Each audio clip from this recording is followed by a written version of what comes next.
Welcome to Witch Chat Season 4. Come on in and sit for a spell. We're sponsored by Evermoving We Rise, Moonlight Potions and Charms, and Saul Ravencraft, Wizard for Hire. I am your goddess host, Miss Nikki Kirby, and our wonderful co-host, Saul Ravencraft, has joined me today. How are you doing, Saul? I am doing fantastic, Nikki. How are you? Oh, I am in very, very good spirits. Of course, like always. So what's going on with you, Saul? It's hot. No shit. We've been regularly doing 102-degree temperatures in the afternoon, and my air conditioner cut out on Tuesday. So I've been working through that, but the nights have been pretty miserable to get through because when the temperature stays that high for that long, it doesn't really cool down much overnight. So it'll be about maybe 94 degrees when I go to bed, and by morning it's gotten to 79 at 6 in the morning. But it's hot. It's hot all day. It's hot all night, and the motor for the air conditioner is supposed to arrive today. We're got a FedEx tracking on it, and it's supposed to be here, and hopefully that'll be a pretty quick swap, and then we'll be back in business. But I tell you, heat takes it out of you. It's made me really stupid the last few days. Well, you got to bring out that slip and slide. If only. Yeah, there's the slip and slide right before bed. But you know, this is just part of life, and I am pleased we got with the AC folks, and I wasn't happy with their answers, and so ended up just ordering a motor and going to replace it myself. It looks like it's pretty easy to do. We're going to save a big chunk of money. Okay. Good. So good fortune to you. Well, thank you. I know you'll get it. I know that the gods will bless you and you'll be able to get your air conditioner back. We all need air conditioner. Like I was telling you on Facebook, I would melt. Oh my God. That's the reason why I don't live in Texas. Well, this is a little new. It typically isn't like this. This is pretty unusual. We've certainly had days of 102-degree weather, but not weeks long streaks like this. So this is a new thing. Hopefully not the new normal, but maybe. Well, with us, it's like raining, thunderstorms, and showers, and then it stops, and we walk out, and it's a sauna. You know, it just makes the heat even worse. I would love some thunderstorms right now. I don't like it because of my dog. It upsets Daisy too much. Sure. And then I have to sit here and love on her and take care of her and everything, and I can't concentrate or read my book. So Poor baby. Hey, I just got a notification. My motor is out for delivery. Awesome. So within the next hour or so, it should be in my hot little hands. Nice. So you want to know what our divination is for our first episode of Season 4? Sure.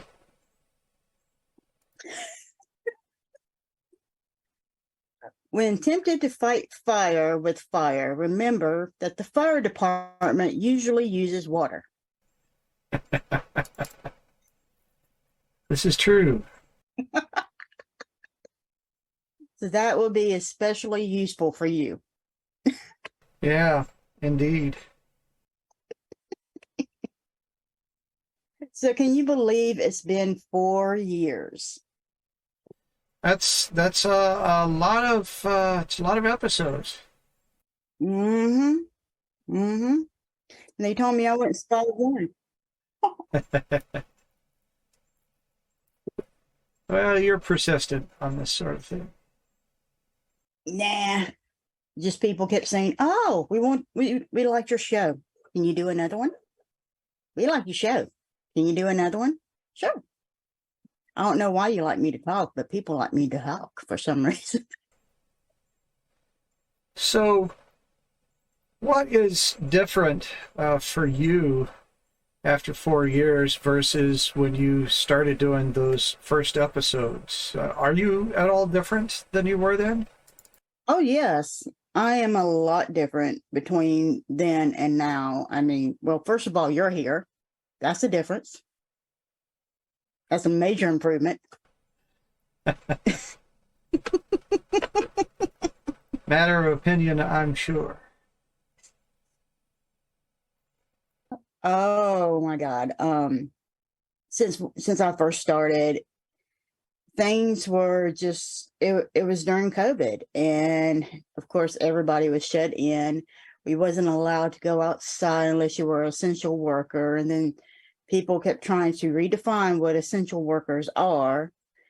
They kept saying that sex workers were essential workers and shit like that.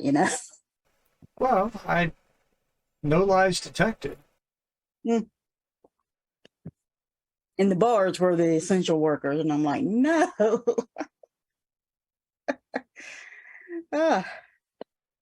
And people were bored. They wanted something to see and watch. So, coming on to the show and everything, and learning how to do it and learning how to broadcast, and things were a lot different then. It seemed like they were complicated at the time, but they've got a lot more complicated since. Tell you that much.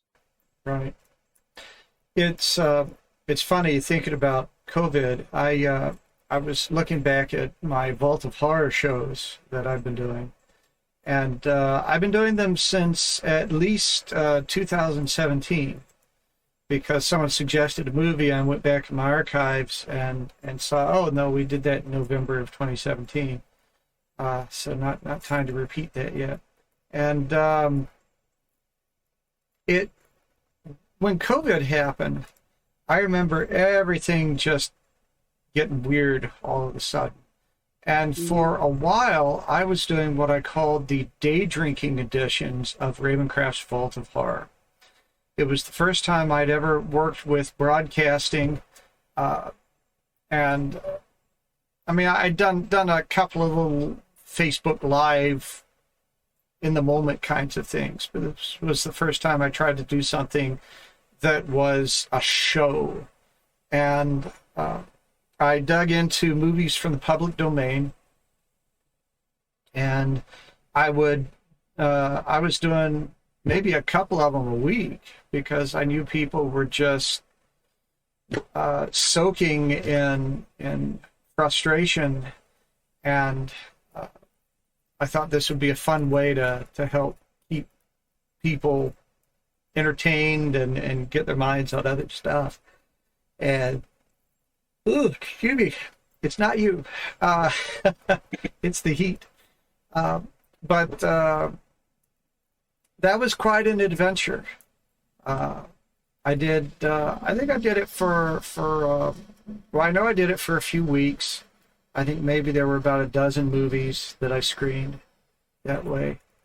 And then eventually we got to go back live. I was just, I don't know what made me wax nostalgic for that, but it was just, like you were talking about, it was an interesting time. We were just trying to figure out how to take care of people in whatever way we could. And that was one of the ways that I did it. And it was interesting how many people would tune in live, and then how many people would catch up with it later. It did make a difference too. It's funny how simple little things can help people pull through. We need to remember that now.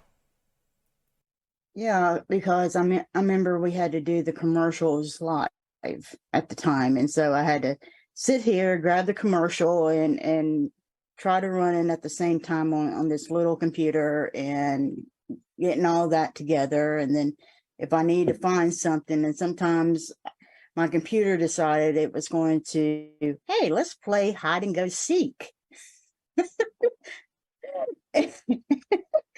And it just decided it didn't want you to find it, whatever I was going to go look for. And I'm like, oh my God. And we're, live. And it was just really, really, really different. And then you came on, and of course the whole platform changed for the better. It got a lot more professional looking. We actually are a lot better than me and my previous co-host. And and I think people like us a lot more. Well, I guess they're stuck with us either way. Well, it's the beard, Saul. It's the beard. That's what they like about you. It's the beard, I think you could put on a beard. We should have a beard show. Let you just put on a big beard, and if that changes the flow. Even if I was a man, I don't think I could stand that. That would drive me nuts. It would drive me nuts having all that stuff on my face, and then when I'm eating and crap gets in my beard and stuff like that, like if you're eating jam. How do you not get that stuff in your beard? Well, this beard was not honestly the way that I had intended to do. For a long time, I had sort of a Van Dyke kind of a beard, which is just right around the chin area and the sides bare. But when I started doing some Santa gigs, one of my bookers said that she could get me a lot more gigs if I would grow that beard out. I'm like, all right, I will try it. But if I don't get those gigs, I am shaving this shit off. But strangely, people have been complimentary about it. They like it. I just finished a series of podcasts with Stephen Fry. It's a series of 3 of them. One is the secrets of the Victorian era, and then there's the secrets of the Edwardian era, and the secrets of the Roaring Twenties, which is all kind of in my space. I probably place myself more in the Edwardian era, costume-wise and lore-wise and all of that. But on up into the 20s, I kind of straddle that. And so it's fascinating. I recommend it to anybody who's curious about that kind of thing. And Stephen Fry is just delightful to listen to always. But one of the things that was talked about was this idea of all this crazy facial hair that came out toward the end of the Victorian period. It just got really elaborate. And one of the ideas there was that this was a point where women were starting to shift their role in society. They were starting to come out more. They were starting to have a little bit more prominence. We were moving into the suffragette movement, but we hadn't quite gotten there. That really went more Edwardian. But women were getting more uppity. And there is a suggestion that the outrageous facial hair movement was basically men going, oh, well, yes, you can do all these things, but can you do this? It was a way of sort of projecting manliness in the face of uppity women. Isn't that funny? That is not why I'm doing it. Oh yeah. Mm-hmm. Sure.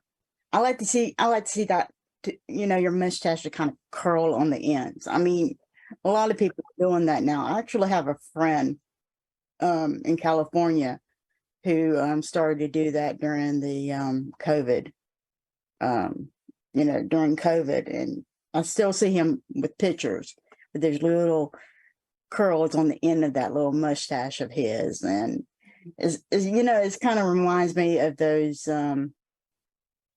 what do they call them? What was it? Rocky and Bullwinkle type of cartoons where you see the villain and he has this long curly, mustache and everything. Those Western type of things, and it just looks cute. I'll tell them every time, it's cute. It looks so cute on you. But I don't know. I'm just not attracted to a man who has a long beard. I'm just not one of those type of people. I mean, I'm bi, and I like women as well, but I'll go ahead and tell you something. When it comes to a man, I like everything to be groomed, and I like for him to actually groom himself and not stink, and just be presentable is basically the way I kind of like it. I had to trim the mustache back a little bit. I am going for a fuller mustache, but it's got to be cultivated a little bit, and I had to trim it back to be able to do what I need to do. It's all a process. It's a lot more work than I prefer to do, but it's for the children. It's for the children. Yes, keep telling yourself that, Saul. I tell you, the one man that has the best mustache in the world is Tom Selleck. He has the best mustache in the world, and nobody can ever come close to his mustache. I don't care who you are, no matter how old he gets. And he's the only Magnum. I'm sorry, that new Magnum is he's just not Magnum to me. No, there's just no way in hell he's Magnum.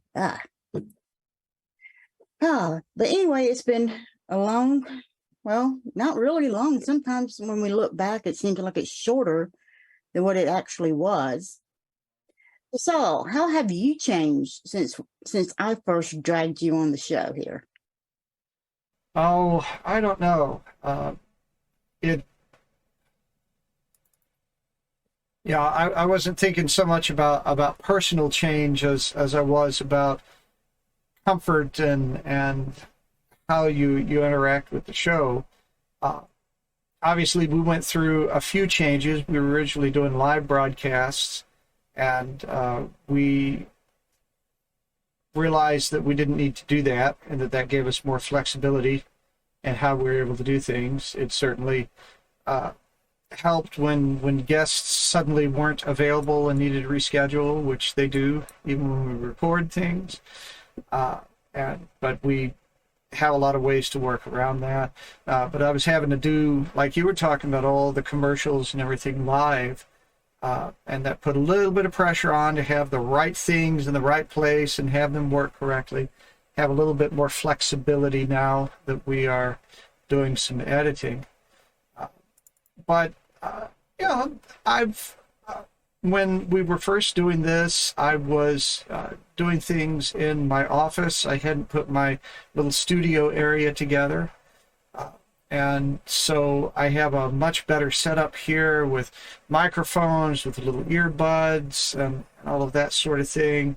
I've got everything set up so I can come in and turn the lights and plop the laptop into the station, and everything comes up. I've got 3 monitors here that I'm working with so I can track everything.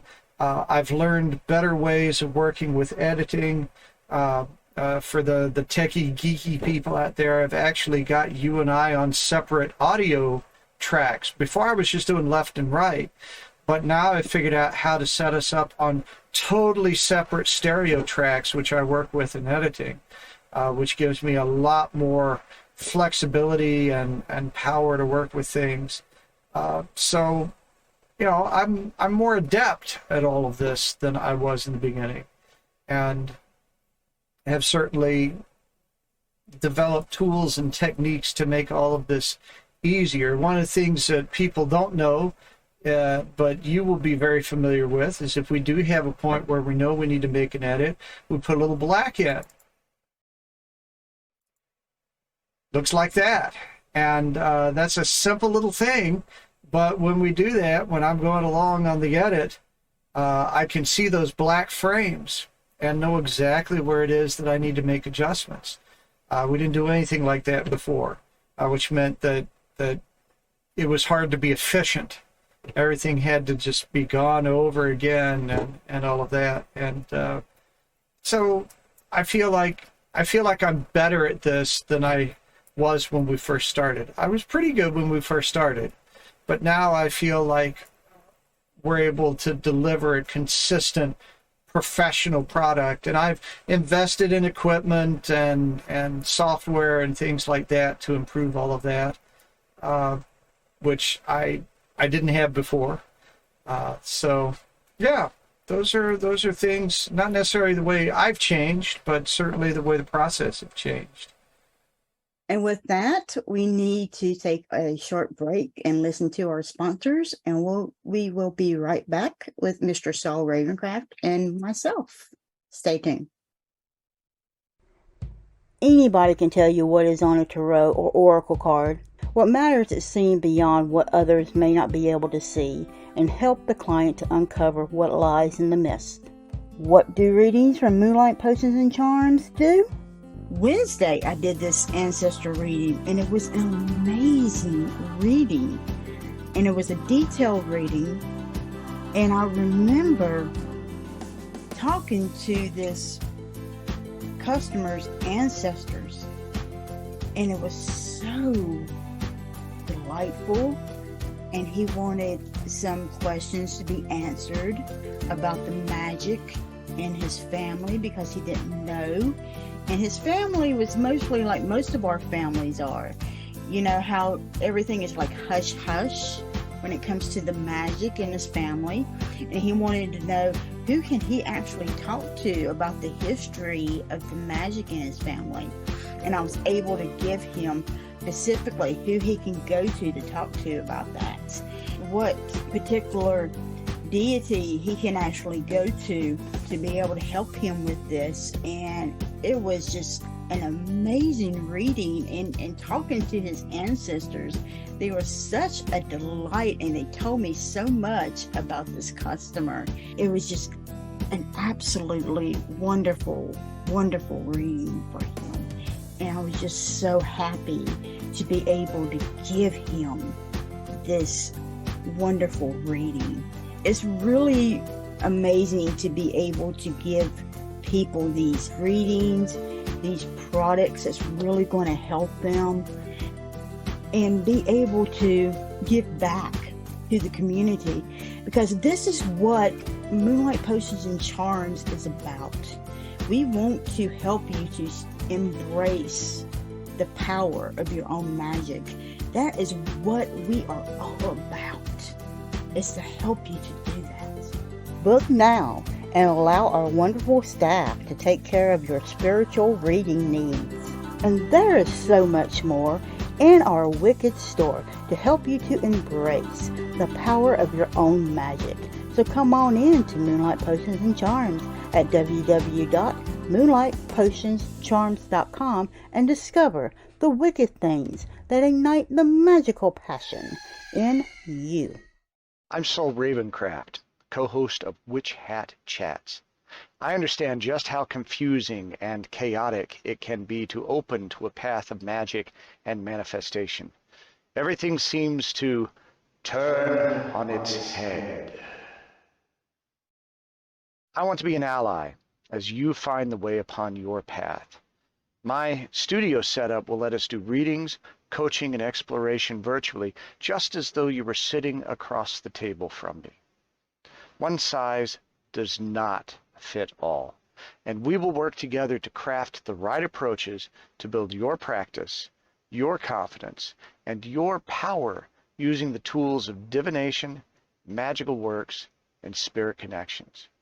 It's never too late to embrace a new path and emerge empowered. Go to TexasMojoMan.com and select Contact to begin. There's a message now. Let's get started working on your very good fortune. Have you wondered what spirituality is?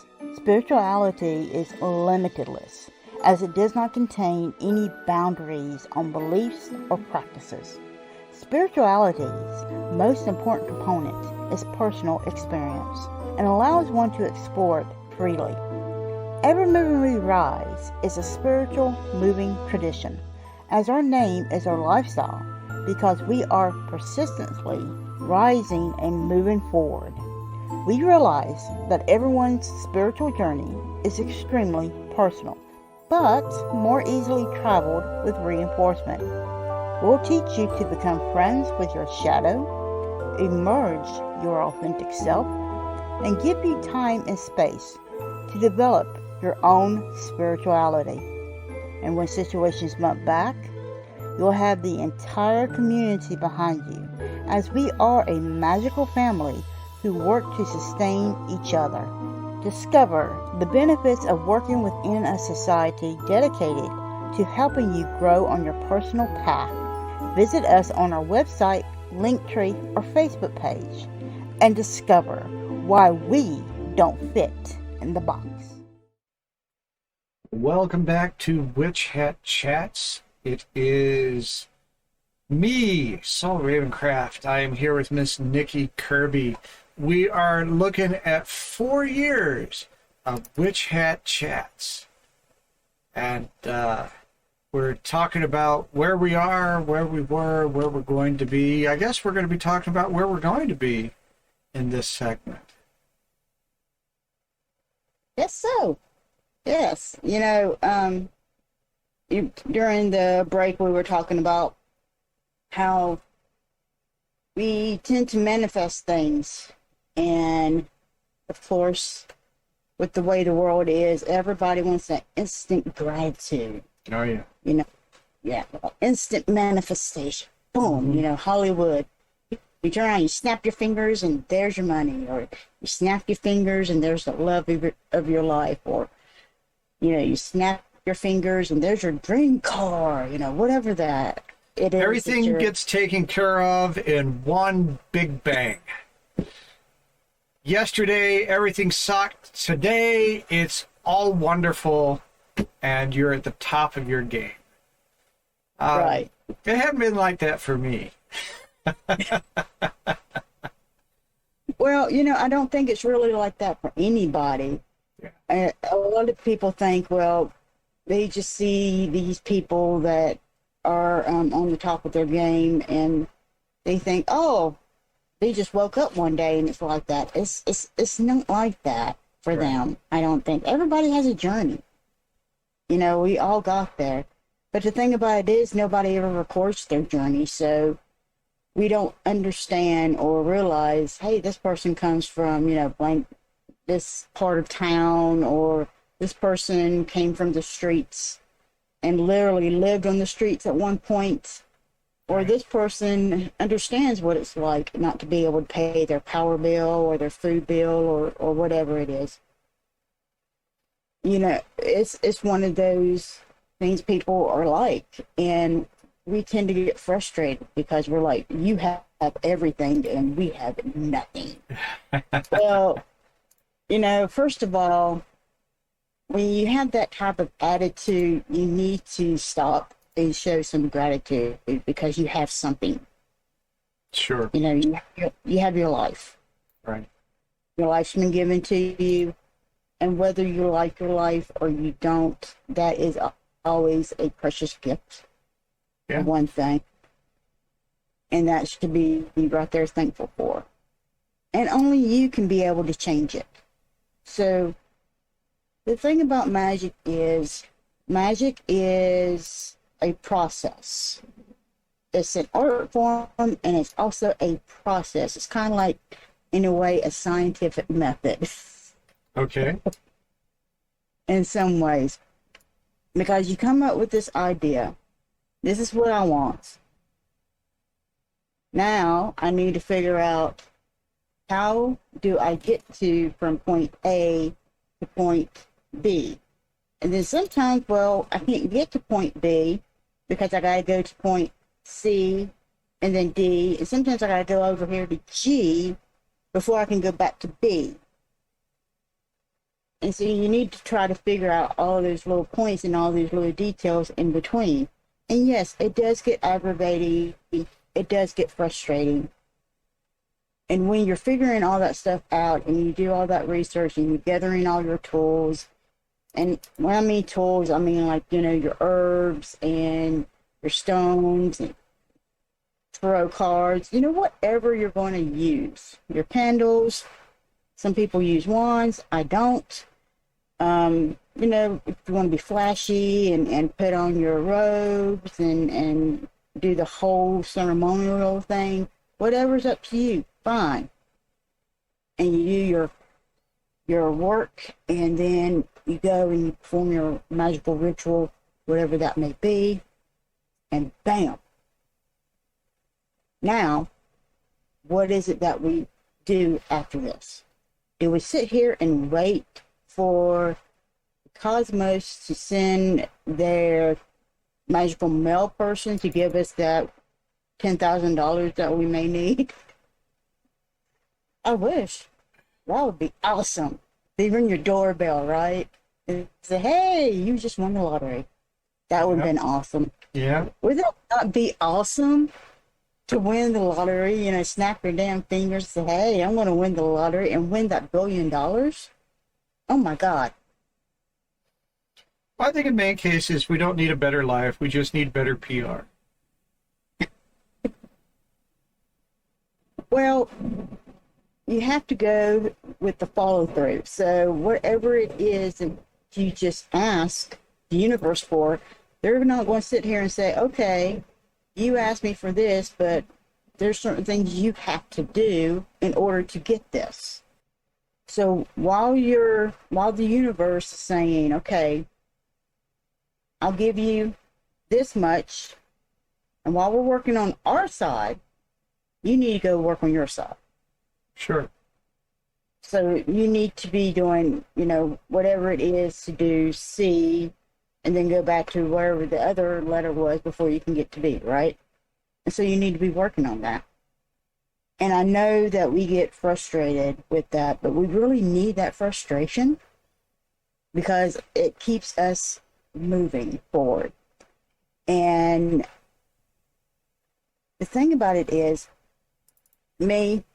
all my work now is shadow work because I have combined myself with my shadow. And when you do that, oh my gosh, it is absolutely so powerful. You don't realize the unlimited possibilities that you can be able to do, the things that you never thought were possible.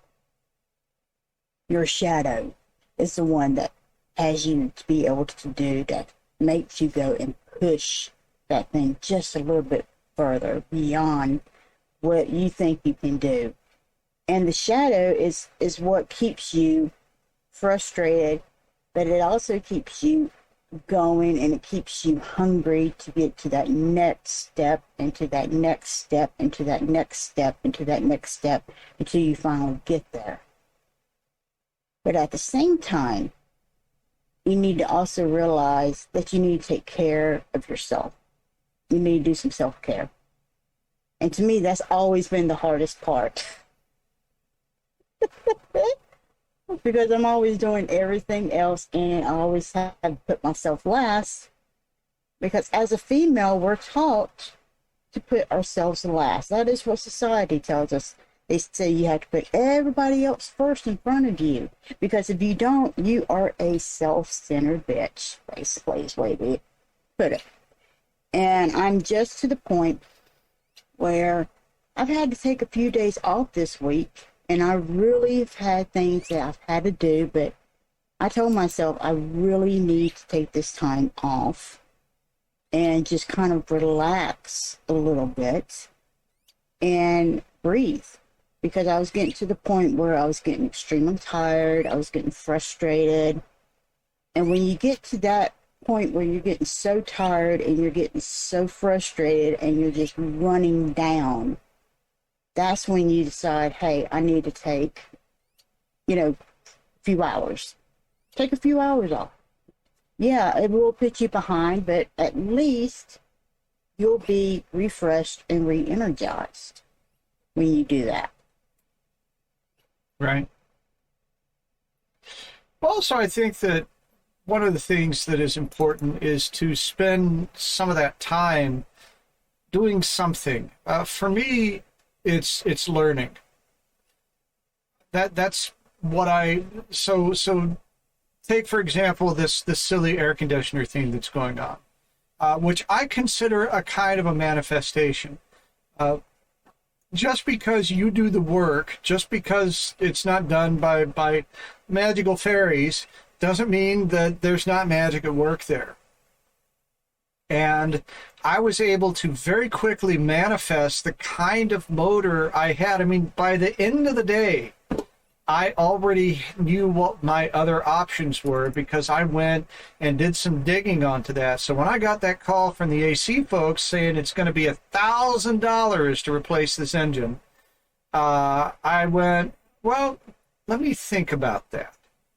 And I went and dug back in, talked to my missus about whether or not we wanted to go this route.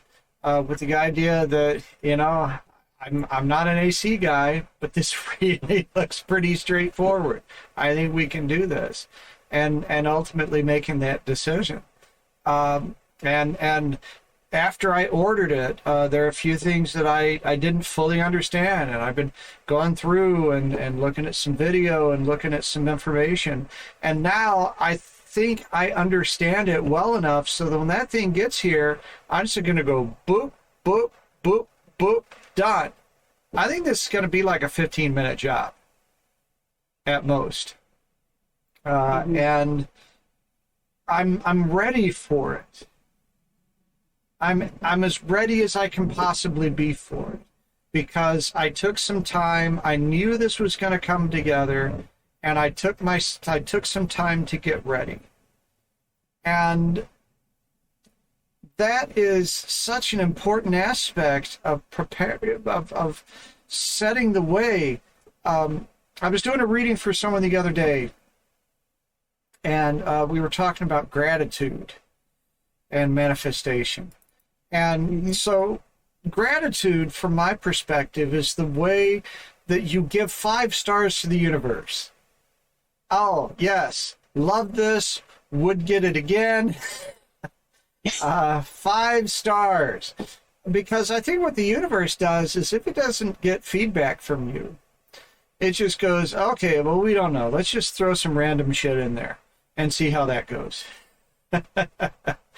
But when you provide that feedback, when you provide that gratitude, when you show your engagement with all of these things, you are giving feedback to the universe that this is the stuff. This is what I want. Let's keep going in this direction. And the universe, which tends to be very responsive to us in this way, goes, oh, okay, well, more of that then. But if we don't do anything, if we don't engage, if we don't put ourselves in a position where we are preparing, where we are taking action with the understanding of what's coming to us, then the universe isn't really sure what's going on with us. And my silly motor thing is the exact example.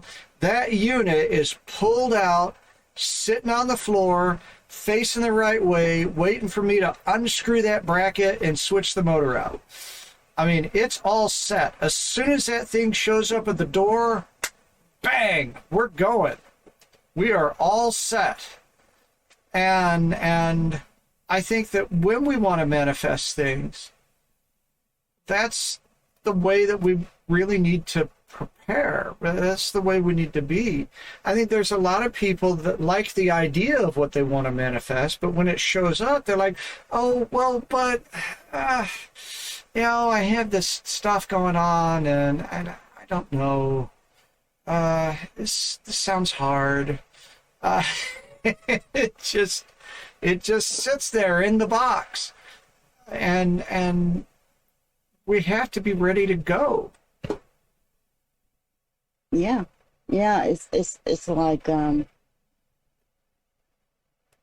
with me, when it comes to relaxing, that's something that I'm not used to doing anymore. I'm always having to do something. It doesn't matter what it is, whether it's looking after my mom, making products, making videos for my products, trying to figure out something for the business, trying to figure out something for magic, trying to even look up and figure out what we're going to have for dinner. And I got, hamburger. What else? What are we going to do with hamburger, for God's sakes? That's not the same thing that we've done 28 different times. Stuff like that. I'm one of those people that I believe everything I do is magic, because it is. Everything you do is magic, because you always take something and you always change it into something else. It doesn't matter what it is, whether it's making tea or it's making a meal, or you're just going and writing something down. You're changing something every single time. But with me, I had to learn how to relax. And I have not read a fiction book in over 5 years. And that was never like me. Yeah. Never like. I used to read a lot of fiction and fantasy, as well as nonfiction. But for over 5 years, I have not read a fiction book. And then for some reason, the universe decides, hey, let's throw in 50 Shades of Grey. And I thought, okay, what the hell? I was bored one night, okay? There was nothing on, and I figured, okay. I watched the movies because I figured, what was the big thing about it? And I liked them. I liked the story and so forth. And so I decided to get the books from the library. And of course, they end up coming in all at the same damn time. Even though I didn't order them all at the same time, they end up like all coming in at the same time, because with my library here, oh my God, my library is just so, what's the word I'm looking for? So conservative from hell, okay? All right. It's really like that. So I always have to order from what they call the NC Cardinal, which is your interlibrary order. Right. And then, of course, nothing's there. And then suddenly everything comes in from all these different libraries across North Carolina all at the same time. And we only get 2 weeks here. And that's one thing I don't like. In California, I got a month. But anyway, so I figure if I don't get into the first one, I'm fine. I got into the first one. I read it in 3 days. And this is like 600-page books. Okay. You must have been exhausted. They're not 200, papers. And the books are so much better than the movies. But I'm like, ooh, yeah. And then so I'm on to, I read the first 3 books are through Anastasia's point of view, and then the last 3 books are through Christian's point of view. So I'm reading one Anastasia, and then I'm reading a Christian, and back and forth and back and forth. But I'm having to make myself take that downtime now. at least during the hour, so I can be able to kind of relax. And I find myself operating so much better. Sure. Since I'm doing that, I'm not as frustrated anymore.